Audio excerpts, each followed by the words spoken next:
Hi friends, எல்லாரும் எப்படி இருக்கீங்க? இன்றைக்கி சண்டே ஸ்பெஷல் என்னென்னு பார்க்கலாமா? ரொம்ப நாள் ஆச்சு நான்வெஜ் சாப்பிட்டே. எப்போவுமே மீன் தான் அதிகமாக எடுப்போம். ஒரு 1 வீக்காக நான்வெஜ் எதுவும் எடுக்கலையா.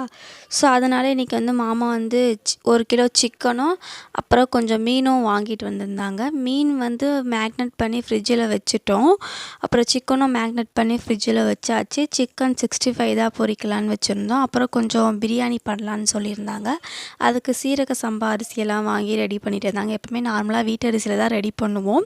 இன்றைக்கி வந்து சீரக சம்பா அரிசியில் பண்ணலான்னு ரெடி பண்ணிகிட்டு இருந்தாங்க. அப்புறம் மீன் குழம்பு கொஞ்சம் வச்சுட்டு ரசம் வச்சிடலான்னு இதெல்லாம் பிளான் பண்ணி எல்லாமே ரெடி பண்ணிகிட்டு இருந்தோம். கொஞ்சம் நாய்ஸியாக தான் இருக்கும் வீடியோஸ், கொஞ்சம் அட்ஜஸ்ட் பண்ணிக்கோங்க. ஏன்னா பாப்பா கொஞ்சம் விளையாடிட்டு இருக்கனால.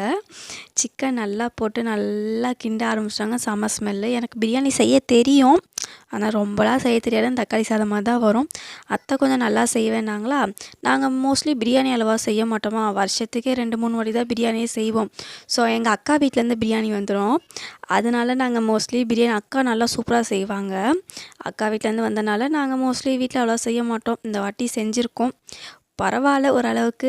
அது அப்படியே மதியம் நல்லா சுட சுட பிரியாணி, ரைத்தா, சிக்கன் 65லாம் பொரித்து நல்லாவே சாப்பிட்டோம். ஓரளவுக்கு எங்களுக்கு தெரிஞ்சதை நாங்கள் செஞ்சு சாப்பிட்டோம், அவ்வளோதான். உங்களுக்கு பிடிச்சிருந்தா மறக்காமல் லைக் பண்ணுங்கள், ஷேர் பண்ணுங்கள். ப்ளீஸ் மறக்காமல் சப்ஸ்கிரைப் பண்ணிவிட்டு பாருங்கள். பாய் பாய், டாட்டா.